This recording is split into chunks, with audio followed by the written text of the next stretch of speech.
കേരളത്തിലെ സ്കൂൾ വിദ്യാർത്ഥികളുടെ പഠനാനുബന്ധ പ്രവർത്തനങ്ങൾക്ക് വലിയ കരുത്ത് പകരുന്ന പ്രഖ്യാപനമാണ് സംസ്ഥാന വിദ്യാഭ്യാസ വകുപ്പ് നടത്തിയിരിക്കുന്നത്. സ്കൂൾ ശാസ്ത്ര മാസിക മത്സരങ്ങളിലും നൈപുണ്യ മേളകളിലും സംസ്ഥാന തലത്തിൽ വിജയികളാകുന്ന വിദ്യാർത്ഥികൾക്ക് SSLC +2 പരീക്ഷകളിൽ പ്രത്യേക ഗ്രേസ് മാർക്ക് അനുവദിച്ചുകൊണ്ടുള്ള ഉത്തരവ് പുറത്തിറങ്ങി. വിദ്യാഭ്യാസ മന്ത്രി വി ശിവൻകുട്ടി നേരത്തെ സൂചിപ്പിച്ചതുപോലെ കേവലം പാഠപുസ്തക പഠനത്തിനപ്പുറം വിദ്യാർത്ഥികളുടെ നൈപുണ്യ വികസനത്തിനും സർഗാത്മകതയ്ക്കും മാർക്ക് നൽകുന്ന രീതിയിലേക്ക് കേരളത്തിന്റെ വിദ്യാഭ്യാസ നയം മാറുകയാണ്.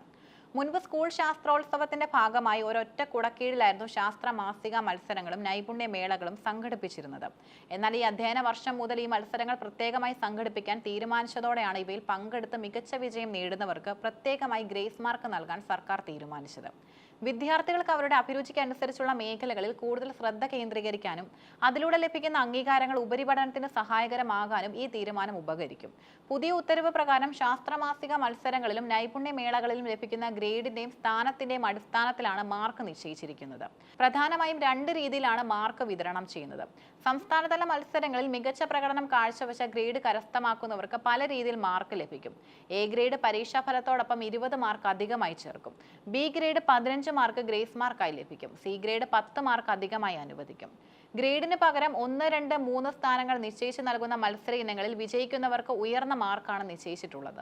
ഒന്നാം സ്ഥാനം 20 മാർക്ക്, രണ്ടാം സ്ഥാനം 17 മാർക്ക്, മൂന്നാം സ്ഥാനം 14 മാർക്ക്. SSLC ഹയർ സെക്കൻഡറി വിദ്യാർത്ഥികൾക്ക് ഈ മാർക്ക് വലിയ ആശ്വാസമാകും. പ്രത്യേകിച്ച് മൊത്തത്തിലുള്ള ഗ്രേഡിംഗ് ഉയർത്താൻ ഇത് സഹായിക്കും. ഗ്രേസ് മാർക്ക് അനുവദിക്കുന്നതിൽ ചില കർക്കശമായ നിബന്ധനകളും സർക്കാർ ഏർപ്പെടുത്തിയിട്ടുണ്ട്. ഇത് ഗ്രേസ് മാർക്ക് ദുരുപയോഗം ചെയ്യുന്നത് തടയാനും അർഹരായവർക്ക് കൃത്യമായ ആനുകൂല്യം ഉറപ്പാക്കാനും വേണ്ടിയാണ്. ഒരു വിദ്യാർത്ഥി ഒന്നിലേറെ ഇനങ്ങളിൽ ഗ്രേസ് മാർക്കിന് അർഹത നേടിയാൽ അതിൽ ഏറ്റവും കൂടുതൽ മാർക്ക് ലഭിക്കുന്ന ഒരിനം മാത്രമേ പരീക്ഷാ ഫലത്തിൽ ഉൾപ്പെടുത്തുകയുള്ളൂ. ഗ്രേസ് മാർക്ക് നേരിട്ട് മാർക്ക് ഷീറ്റിൽ ഉൾപ്പെടുത്താത്തതിനാൽ +1 പ്രവേശനത്തിനോ അല്ലെങ്കിൽ കോളേജ് പ്രവേശനത്തിനോ പ്രത്യേക വെയിറ്റേജായി ഈ മാർക്ക് പരിഗണിക്കില്ല. ഗ്രേസ് മാർക്ക് ചേർത്തതിന് ശേഷമുള്ള ടോട്ടൽ ഗ്രേഡ് പോയിന്റ് മാത്രമാണ് പ്രവേശനത്തിന് മാനദണ്ഡമാക്കുക.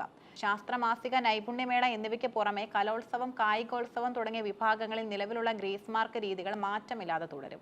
കേരളത്തിലെ വിദ്യാഭ്യാസ പരിഷ്കാരങ്ങളിൽ വിപ്ലവകരമായേക്കാവുന്ന ഒരു പ്രഖ്യാപനമാണ് വായനയുമായി ബന്ധപ്പെട്ട് വിദ്യാഭ്യാസ മന്ത്രി നടത്തിയത്. അടുത്ത അധ്യയന വർഷം മുതൽ പാഠപുസ്തക വായനയ്ക്കും അതോടനുബന്ധിച്ചുള്ള പ്രവർത്തനങ്ങൾക്കും പ്രത്യേക മാർക്ക് നൽകാൻ തീരുമാനമായിട്ടുണ്ട്. നിലവിൽ പരീക്ഷാ മാർക്കിന്റെ 20% തുടർ മൂല്യനിർണ്ണയത്തിലൂടെയാണ് നൽകുന്നത്. ഈ 20%ത്തിൽ നിശ്ചിത ഭാഗം പാഠപുസ്തകത്തിന് പുറമെയുള്ള വായനയ്ക്കായി മാറ്റിവെക്കും. ഇതിനായി SCERT പ്രത്യേക പ്രോജക്റ്റ് തയ്യാറാക്കി വരികയാണ്. വായനക്കുറിപ്പുകൾ തയ്യാറാക്കുക, പുസ്തക ചർച്ചകളിൽ പങ്കെടുക്കുക തുടങ്ങിയ പ്രവർത്തനങ്ങൾ ഇതിന്റെ ഭാഗമാകും. കുട്ടികളിൽ വായനാശീലം വളർത്തുന്നതിനൊപ്പം ഭാഷാപരമായ കഴിവുകൾ വികസിപ്പിക്കാനും ഈ നീക്കം സഹായിക്കും. ആധുനിക കാലഘട്ടത്തിൽ വെറും പുസ്തക വിജ്ഞാനം കൊണ്ട് മാത്രം ഒരാൾക്ക് തൊഴിൽ മേഖലയിൽ തിളങ്ങാനാവില്ല. ഈ പശ്ചാത്തലത്തിലാണ് സ്കൂൾ നൈപുണ്യ മേള സംഘടിപ്പിക്കുന്നത്. കരകൗശല നിർമ്മാണം, ഡിജിറ്റൽ സാങ്കേതിക വിദ്യ, പാചകം, കൃഷി തുടങ്ങിയ വിവിധ നൈപുണ്യ മേഖലകളിൽ മികവ് തെളിയിക്കുന്ന വിദ്യാർത്ഥികൾക്ക് ഗ്രേസ് മാർക്ക് നൽകുന്നത് അവരുടെ ആത്മവിശ്വാസം വർദ്ധിപ്പിക്കും. പ്രായോഗികമായ അറിവിന് മൂല്യമുണ്ടെന്ന സന്ദേശമാണ് ഇതിലൂടെ സർക്കാർ നൽകുന്നത്. പഠനത്തിനൊപ്പം തന്നെ കല, കായികം, ശാസ്ത്രം, സാങ്കേതിക വിദ്യ തുടങ്ങിയ മേഖലകളിൽ കുട്ടികൾക്ക് താല്പര്യമുണ്ടെങ്കിൽ അവരെ പ്രോത്സാഹിപ്പിക്കാൻ ഈ ഉത്തരവ് രക്ഷിതാക്കളെ പ്രേരിപ്പിക്കുന്നു. പരീക്ഷാ പേടിയെ അതിജീവിക്കാനും പഠനത്തെ കൂടുതൽ ആസ്വാദകരമാക്കാനും ഇത്തരം ആനുകൂല്യങ്ങൾ സഹായിക്കും. എന്നാൽ ഗ്രേസ് മാർക്കിന് വേണ്ടി മാത്രം മത്സരങ്ങളിൽ പങ്കെടുക്കുന്നതിന് പകരം അറിവ് നേടുന്നതിനും കഴിവുകൾ വളർത്തുന്നതിനും മുൻഗണന നൽകണം. കേരളത്തിലെ പൊതുവിദ്യാഭ്യാസ മേഖലയെ കൂടുതൽ സമഗ്രവും നൈപുണ്യ അധിഷ്ഠിതവുമാക്കുന്നതിലുള്ള നിർണായക ചുവടുവയ്പ്പാണ് പുതിയ ഗ്രേസ് മാർക്ക് ഉത്തരവ്. ശാസ്ത്ര മാസികകളിലൂടെയും നൈപുണ്യ മേളകളിലൂടെയും പുറത്തുവരുന്ന വിദ്യാർത്ഥികളുടെ സർഗാത്മകതയ്ക്ക് അർഹമായ അംഗീകാരം പരീക്ഷാ മാർക്കിലൂടെ ലഭിക്കുന്നത് വലിയൊരു നേട്ടമാണ്.